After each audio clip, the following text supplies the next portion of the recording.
How the fuck are ya, Grundle Grogan's galactic criminal here? Last week, PlayStation and Naughty Dog dropped a big old fat fucking bomb on all of us Last of Us fanboys with a release date reveal trailer. And it was awesome. That shit was then followed by, I believe they called it Outbreak Day. Was it Friday? When all these other fucking videos started coming out with all the people who got their hands on the game got to play like 3 hours of official gameplay. Now I'm assuming all those different videos, none of which I've actually watched yet, had like some sort of like tightly packaged some footage or whatever that they could show in their videos as they talked about the game, not actually having their own captured footage from the event. I'm not sure, but I have to assume that Outbreak Day was the sort of lift of the embargo so they could all talk about what they saw. Now, instead of going and watching one of the videos from all those other random fucking idiots who flooded the fucking internet with their analysis of what they got to see, I decided to go with the official PlayStation one, and I am excited. The Last of Us Part 2 inside the demo. The 1, 2.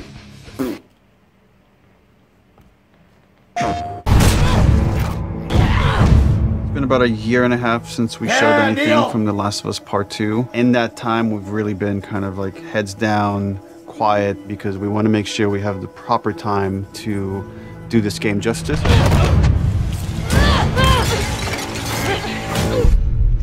It's definitely our most ambitious in scope game that we've ever made. We really wanted to wait until we had something awesome and new and exciting to talk about because we've been so mysterious.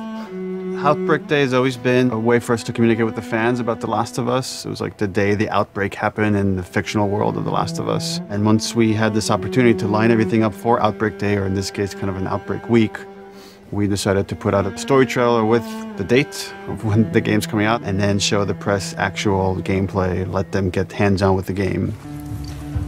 Ooh! We're always trying to strike a balance of getting people excited for this game, show them a bit more of a glimpse of the themes this game is about, the cycle of violence, this idea of how far would you go to exact revenge, to bring justice to the people you love. And then we also show that Joel is back and you get to see him for the first time. What the hell are you doing here? You think I'd let you do this on your own? Yeah! So we're coming into that first demo in wintertime where snow covers much of the ground, much of the buildings, all the surrounding areas. We see what's life like 25 years after a pandemic has wiped out most of mankind. We pick up Ellie, who was 14 in the first game, is now 19.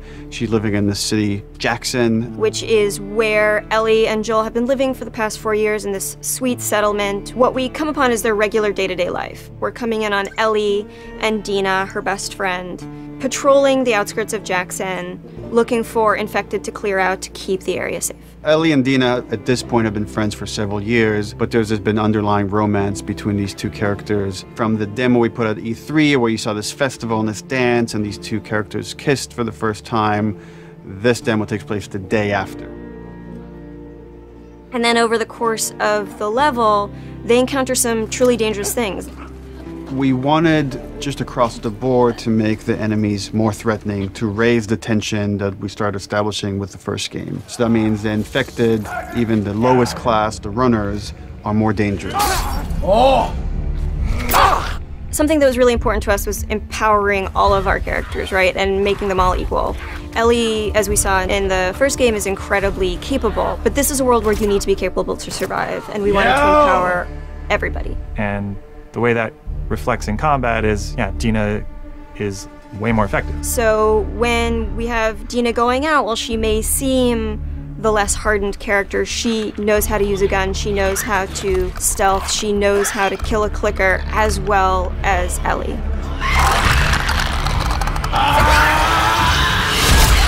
When we were looking to expand on The Last of Us 1 to The Last of Us 2, one of the things that jumped out as being an avenue that was really worth exploring was traversal. Ellie is so much more agile, kind of more athletic, that it seemed like we should really pursue this whole avenue of gameplay. Introducing like a real jump, like a real arcing jump, has allowed us to make for much more interesting puzzles, more interesting vertical environments, and can frequently integrate well into combat setups as well. She's able to move quickly in a lot of different ways. She can dodge attacks. She can squeeze through, we call them squeeze throughs. Oh, looks like I could fit through that. Oh, I can fit through that. That's cool. And that has been such a great integration into the combat loop of like, you're fleeing an enemy, or you're trying to get a flank, you're in stealth, and you just kind of like scooch into a room or behind an object. In The Last of Us, you kind of rely on your weaponry. Like, they're frequently the difference between life and death. They're with you for the entire game. A lot of the gameplay choices that you make are based on how you use them, how you evolve them over time through your upgrades. We really wanted to give an opportunity to look at them up close, to interact with them physically. And so the workbench seemed like the ideal place to do that. I think over the course of the level, just talking about the tech for a second of just a snowy environment. Yeah. We've got, you know, all the deforming snow stuff you'd expect. You know, Very brushing by cool, on horseback, very the cool. branch and the snow falling and collecting on the horse, like all these things you would expect in a realistic grounded world. You know, we have this weather, the storm kind of kicks up over the course of the level. It goes from more of a clear day into a blizzard. It's all just to build this tension of, you know, the mess that they got themselves into. Can they make it safely out? Dina, where are you? Eventually, they end up in this old abandoned library, and it's in this moment where Dina really pokes and wants to get the ball rolling on this flirtation, wants to bring down Ellie's walls. And they kind of reveal to each other how much they like each other. You're infuriating. Have you met you?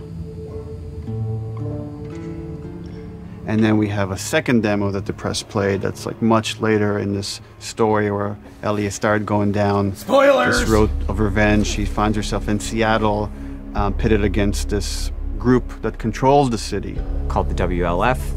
They're kind of a Yeah. little bit like a militia that has taken over the town, and they have a very zero tolerance Join Pro! policy on people who are not from Seattle, kind of intruding on their space.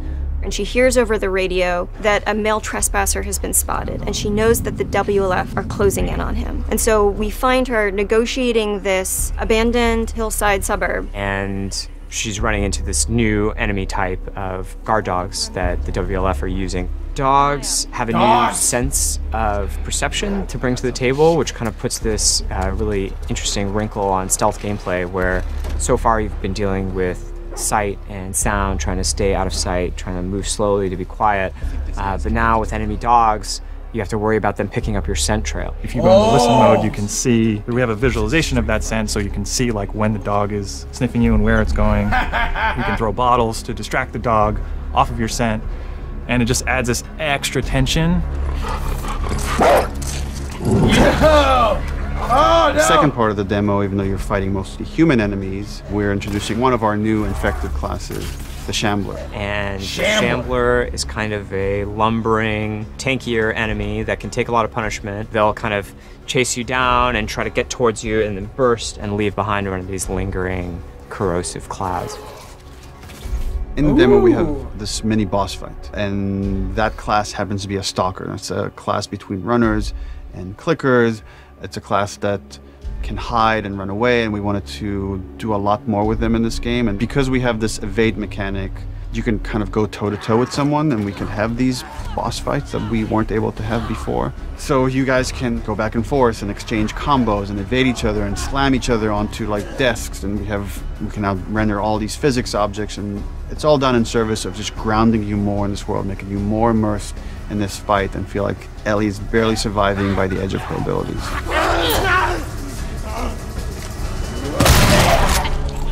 So for The Last of Us 2, we've kind of almost completely overhauled the player upgrade system. For the first time in the game, you're able to learn entirely new crafting recipes just via the upgrade system. These are abilities that make your character feel really different. You are really able to pursue the playstyle of your choice and kind of make the Ellie that you're playing your individual Ellie. We designed the whole experience to be something where it's a balanced stealth experience where you have a lot of tools to escape, you have a lot of tools to evade, you can entirely stealth past everyone. I like that. We'll look into it.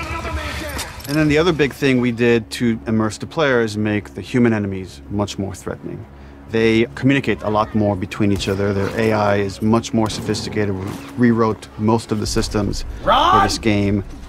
So much of this game is a conversation about the cycle of violence and how do we make violence feel impactful to the player. You can't stop this.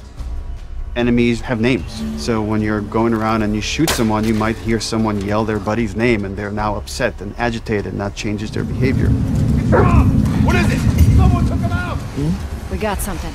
To make a fully realized world, to really honor the impact of this violence, you have to honor every person in it. Nobody's a hero here. The demo is 2 to 3 hours of the game. You're seeing 2 different seasons, 2 different times of the year. It feels like a lot, and it's a tiny fraction of this entire game. And as we get close to release, we're going to show more and more of the game, but we're going to be very mindful and conscious to not spoil like big things about this game. And I'm just super stoked for people to finally see the whole thing once it's out on February 21st, 2020. Oh, it's over already? I was right into that. Oh, wow. And they're just really only scratching the surface right here, I can tell. I mean, they didn't even really talk about going prone, but you saw it. Oh, that's cool. I believe they showed that in one of the other trailers where did she go prone and went underneath a car or something? Yeah, it was in the other demo, man. Oh, what I wouldn't have given to be in that 2 to 3 hours of the game. Oh, that was honestly really cool. We got to learn a lot about the game, got to see some extra footage, but very much out of context and not too much story stuff that they were revealing there. Now, they did kind of talk about the relationship between Ellie and Danny, I think her friend's name was. Also didn't say too much about Joel. They said, like, we revealed that he's going to be there, he's going to be in the game, but not to what capacity. I said in the other reaction I did to the reveal, for the release date reveal trailer, that it looks like, maybe they'll kill off the girlfriend early, she's going for revenge, and then Joel joins her, and then you kind of go back and forth between the two of them. I still feel that's going to be more so the case. I think in the beginning it's going to be Ellie with her girlfriend being the Ellie of this game, just kind of like running around and giving you cover, but then, like they said, she's going to be more effective, being able to use her weapon more, and actually being able to take out enemies. That would be nice if it's not just like scripted how many enemies she's going to take out in a certain area, just kind of running around and like leaving you to take care of everything. If you were able to like evade enough, would she take out a few more enemies than she would normally if you were taking out some on your own? Very interesting stuff to think about. What I love the most, like I said before, is going prone. That's something you couldn't do in the first game. Now, that wasn't necessarily a detriment to the game. The maneuverability of the characters was still pretty good, but like the evasive combat and shit like that, I think that'll be interesting. Now, it looked a little bit button pushy. It looked a bit like QTE events. Now, I have to assume that those are just in like certain moments, like when she threw the bottle at the one enemy, and then it gave her a prompt to, while it was distracted, to shank it. I guess that would be like a good way to take care of a runner. And are the shanks or the shivs, are they going to be like before, or is it going to be like she has a knife like Ellie did when you played her in the game? She had the fucking switchblade or whatever. I think that's an interesting thing. I like that they kept things. that worked, and it looks like they're improving them. Like it said with the dogs, that's an interesting aspect of the game. Is the dogs being able to smell your scent now? It looked like she was crouching and sliding a little snail trail around the floor, so you shouldn't really do that, Ellie. They'll find you easier that way. But that I think that's a cool way to make fighting the human characters that much more threatening, that much more, I don't know, like they said, tense. Because they did have tense moments fighting the humanized characters in the original game, but there weren't too many of those moments. I mean, like some of them were just like set piece stuff where they had like the big gun armored tank things. You had to watch out for the armored tank, but you also had to watch out for like the enemies and take them out along your way. But you could, for the most part, when you realize that, okay, I'm away from the zombies now, I'm to the human characters, I know exactly what to expect. Now it seems like the AI is going to be a little bit better. They're going to be able to track you a whole lot better. Before you can just sit there and wait, and eventually some of them would just leave, and you could continue on. So I'm interested to see what that aspect brings to this, again, because it says the environments are going to be a whole lot bigger, and you didn't really get too much of a scale for how much bigger these environments are going to be, but they did seem like they're a lot more expansive. I mean, like, the game is going to still be linear, I have to assume, but just giving you more room to move around looks like it's going to be interesting in that regard. I think it's really cool. What else they kept looks like about the same as the upgrade system for the weapons. They kind of touched on that. You still got the bench, still got like just the crafting, like the parts and stuff like that. So I like that they kept that the way that is, because I think that works. I think crafting worked fine as well. On the fly backpack thing, I thought it was a really cool element to the original game. So you know what, I'm honestly not surprised that Naughty Dog has kept a lot of the things that people love and like expounded upon the things that they feel like could have been a lot better, and not just completely changed all the control schemes completely. Like a lot of games, when they go into a sequel, they'll fucking go over and redo absolutely everything, so it feels absolutely nothing like the first one. This one, it looks like they just changed things enough to make things easier for you or more fun for you. Like again, the mobility. You saw like Ellie did like a quick turn, like a jog back, a quick turn, and then started running. Obviously, she got bit by the dog or whatever, but that was a really cool moment too. Again, going prone and seeing like the traversal and stuff like that. Hoping that's going to be much more of an element that's going to be used in this game, not so much as just like a, you know, procedural, going from area to area kind of idea. Because in the original game, it was literally just like, I have to assume it's like, okay, let's load the next area by slowly lifting Ellie up to the ledge kind of idea. You know what I'm saying? That the traversal is like, again, like bigger areas will allow for more of that kind of thing. That's what I am excited for, I guess. Yeah, man, I'm incredibly hyped for this. It looks absolutely beautiful. Every single piece of fucking footage that they gave us, even just like the character models and the environments and everything, are just gonna be that more flushed out. They paid so much attention to detail, and all just like a little intricate fucking like deflated basketball sitting underneath a hoop. It's like, well, what kid was playing with that or whatever, and just that idea of being able to go into these environments now and then, like looking around at absolutely everything, is gonna be that much more incredible, I have to assume. But man, I don't know about them releasing more of the game as like he said, but as we go on as towards the release of the game, we're going to be putting out more and more of the game. Now, he did say that he's going to try not to, ruin any like plot points and stuff, and really just give you kind of the facts and shit like that of like the maneuverability and whatnot. Don't know exactly what that's going to pertain, but I'm just worried, because I know if they put out any kind of like trailers or like gameplay footage and shit like that, there's no way I'm gonna be able to avoid watching it. I mean, in my head when he said that, I was like, you know what, I just won't watch anything and I'll just go into it fresh. They already told me too much about the relationship between the two girls, but I don't know, man. This is just something, it's like fucking Star Wars. A new Star Wars trailer comes out, I guarantee I'm gonna be checking that shit out no matter how long or short it is. So yeah, I am excited.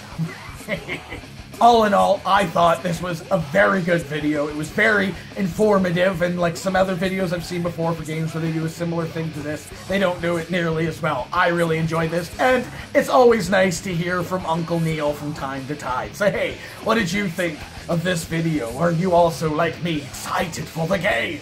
Let me know in the comments below. Of course, there'll be a link in the description for this video, so you can go ahead and watch it for yourself. For Screenful Audio and get the full experience. And as always, have yourself a fantastic evening.